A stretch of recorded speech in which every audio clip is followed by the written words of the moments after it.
আসসালামু আলাইকুম প্রিয় দর্শক, অন্য মঞ্চের আলাপচারিতায় আপনাদের সকলকে স্বাগত জানাচ্ছি।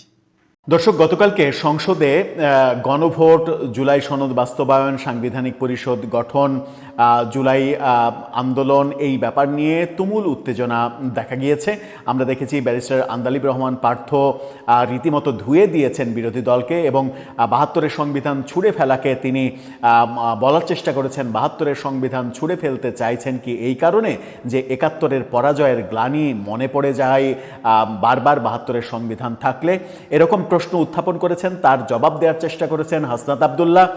তিনি বলেছেন বেগম খালেদা জিয়াও এই সংবিধান ছুঁড়ে ফেলতে চেয়েছিল, তাহলে কি বেগম খালেদা জিয়াকেও আমাদেরকে যেভাবে মুক্তিযুদ্ধ বিরোধী বলার চেষ্টা করলেন তাকেও কি সেটা বলার চেষ্টা করবেন কিনা, এরকম নানা ব্যাপারে উত্তপ্ত হয়েছে সংসদ।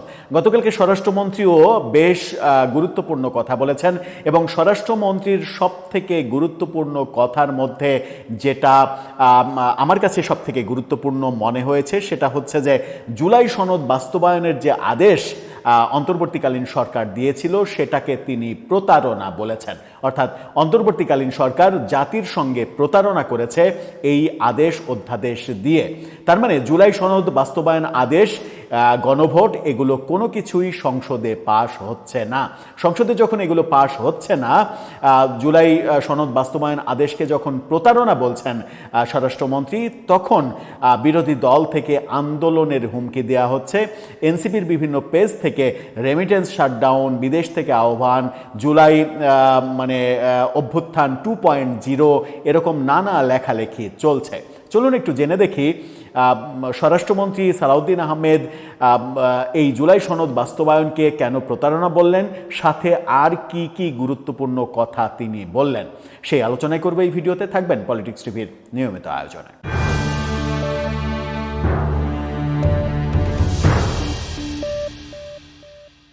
দর্শক, বলছিলাম সালাউদ্দিন আহমেদের কথা এবং জুলাই সনদ নিয়ে কথা। তার আগে একটি মানবিক কথা বলতে চাই। ফুড ফর অল, সবার জন্য খাদ্য, এই কর্মসূচি নিয়ে অসহায়, দুস্থ, ক্ষুধার্ত মানুষের পাশে রান্না করা খাবার নিয়ে দাঁড়াচ্ছে ফুড ফর অল এই চ্যানেলটি। ডেসক্রিপশন বক্সে লিঙ্ক দেওয়া থাকবে। আমরা তাদের পাশে দাঁড়ানোর চেষ্টা করছি এই মানবিক কাজের জন্য। আপনারা অন্তত তাদের চ্যানেলটা সাবস্ক্রাইব করে তাদেরকে অনুপ্রেরণা দেবেন যেন এই মানবিক উদাহরণটা ছড়িয়ে পড়ে দেশব্যাপী, বিশ্বব্যাপী। চলে যাচ্ছি মূল আলোচনায়। বলছিলাম স্বরাষ্ট্রমন্ত্রী সালাউদ্দিন আহমেদের কথা। সালাউদ্দিন আহমেদের গতকালকের বক্তব্যে অনেকগুলো গুরুত্বপূর্ণ বিষয় উঠে এসেছে। তার মধ্যে সব থেকে গুরুত্বপূর্ণ বিষয় হচ্ছে জুলাই সনদ বাস্তবায়ন আদেশকে তিনি প্রতারণা বলেছেন। অর্থাৎ ডক্টর ইউনূস জাতির সঙ্গে প্রতারণা করেছেন এমন কথা বলেছেন। নিউজ 24-এর এই শিরোনামটা দেখে নিন। সেখানে বলা হচ্ছে জুলাই সনদ বাস্তবায়ন আদেশ অন্তর্বর্তী সরকারের অন্তহীন প্রতারণার দলিল। এটা একটা প্রতারণার দলিল হিসেবে তিনি আখ্যা দিচ্ছেন। জুলাই সনদ এই প্রতারণার দলিল বলে মন্তব্য করেছেন। জাতীয় সংসদে এই কথা বলেন তিনি। প্রধান নির্বাচন কমিশনার সিইসি সংবিধানের বাইরে গিয়ে সংবিধান সংস্কার পরিষদের সদস্য হিসেবে শপথ নেওয়ার ফর্ম বিতরণ করে শপথ ভঙ্গ করেছেন, সংবিধান লঙ্ঘন করেছেন, এমন মন্তব্যও করেছেন। কোনো কোনো পত্রিকা এই ব্যাপারটা নিয়ে রিপোর্ট করেছে, শিরোনাম করেছে। সেরকমই একটা শিরোনাম আপনারা দেখে আসেন, যেখানে সালাউদ্দিন আহমেদকে নিয়ে সমকাল শিরোনাম করেছে সিইসি শপথ ভঙ্গ ও সংবিধান লঙ্ঘন করেছেন সালাউদ্দিন আহমেদ। কিভাবে শপথ ভঙ্গ করেছেন, সংবিধান লঙ্ঘন করেছেন? সাংবিধানিক পরিষদ গঠনের, সাংবিধানিক পরিষদের সদস্য হিসেবে বিরোধী দল যে শপথ নিয়েছে সেই শপথের কাগজ সাপ্লাই দিয়ে তাদেরকে শপথ পড়িয়ে তিনি সংবিধান লঙ্ঘন করেছেন এবং সংবিধান বিরোধী কর্মকাণ্ড করেছেন। সংবিধান বিরোধী কর্মকাণ্ড তো রাষ্ট্রদ্রোহিতার শামিল। তো রাষ্ট্রদ্রোহিতার অপরাধ যদি তিনি করে থাকেন তাহলে সেই অপরাধে কি তার শাস্তি হবে? তিনি যদিও এটা বলছেন, শাস্তির ব্যাপারে, শাস্তির পদক্ষেপের দিকে সরকার যাবে কিনা সেটা হয়তো সময়ই বলে দেবে। এই পুরো প্রক্রিয়াকে অবৈধ এবং বিগত অন্তর্বর্তী সরকারের একটি প্রতারণার দলিল হিসেবে অভিহিত করেছেন তিনি। সালাউদ্দিন আহমেদ বলেন, প্রধান নির্বাচন কমিশনার সংবিধান সংরক্ষণের জন্য 148 অনুচ্ছেদ অনুযায়ী শপথ নিয়েছেন। এই শপথ তিনি ভঙ্গ করেছেন এমনটা তিনি বলছেন।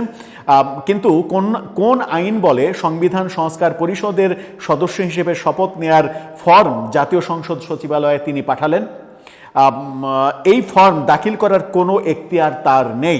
তিনি এটি করে শপথভঙ্গ এবং সংবিধান লঙ্ঘন করেছেন। স্বরাষ্ট্রমন্ত্রী আরও বলেন, নির্বাচন কমিশন সংসদ সদস্যদের নির্বাচনের জন্য একটি ব্যালট দিয়েছিল। সেখানে সংবিধান সংস্কার পরিষদের সদস্য হওয়ার জন্য কোনো আলাদা ব্যালট ছিল না। জনগণ সংসদ সদস্য হিসেবে আমাদের ম্যান্ডেট দিয়েছে, অস্তিত্বহীন কোনো পরিষদের সদস্য হিসেবে নয়। এবং এই ব্যাপারটা বলতে গিয়েই তিনি বলছেন যে জুলাই সনদ বাস্তবায়ন আদেশ কিংবা সাংবিধানিক পরিষদ গঠনের যে আদেশ, এই আদেশ প্রফেসর ইউনূস সরকারের অন্তহীন প্রতারণার একটা দলিল। অর্থাৎ প্রফেসর ইউনূস জাতির সঙ্গে প্রতারণা করেছেন এবং সেই প্রতারণার ধারাবাহিকতায় সিইসি প্রধান নির্বাচন কমিশনার তিনি সাংবিধানিক পরিষদের সদস্য হিসেবে শপথের কাগজ দিয়ে কিংবা তাদেরকে শপথ পড়িয়ে সংবিধান লঙ্ঘন করেছেন। সংবিধান লঙ্ঘন মানে রাষ্ট্রদ্রোহিতা। রাষ্ট্রদ্রোহিতার একটাই শাস্তি, মৃত্যুদণ্ড। যদি প্রফেসর ইউনূস এই সংবিধান বহির্ভূত কাজ করে রাষ্ট্রদ্রোহিতা করেন, তাহলে কি তার নামে রাষ্ট্রদ্রোহিতার মামলা হবে? সিইসি যদি রাষ্ট্রদ্রোহিতা করেন সংবিধান লঙ্ঘন করে, তাহলে তার নামে কি রাষ্ট্রদ্রোহিতার মামলা হবে? কিংবা এই সরকার বর্তমান সিইসিকে কি সরিয়ে দেবে পরবর্তী নির্বাচনের আগেই? এরই মাঝে আমরা খবর পেয়েছি যে শেখ হাফিজুর রহমান কার্জন, ঢাকা বিশ্ববিদ্যালয়ের আইন বিভাগের প্রফেসর, তিনি ঘোষণা দিয়েছেন প্রফেসর ইউনূসের বিরুদ্ধে তিনি রাষ্ট্রদ্রোহিতার মামলা করবেন। যদি এরকম মামলা শুরু হয়ে যায়, আমার মনে হয় যে প্রফেসর ইউনূস এবং তার সরকারের অনেক উপদেষ্টার বিরুদ্ধে এরকম রাষ্ট্রদ্রোহিতার মামলা করার স্কোপ খুঁজে পাবে অনেকেই। তাহলে কি পরিস্থিতি বিদঘুটে হতে যাচ্ছে? পরিস্থিতি ঘোলাটে হতে যাচ্ছে? রাজনৈতিক যে শান্তি আমরা প্রত্যাশা করেছিলাম নতুন সরকার আসার পরে, সেই শান্তি কি থাকছে না? বিরোধী দল কি অস্থির হয়ে পড়বে?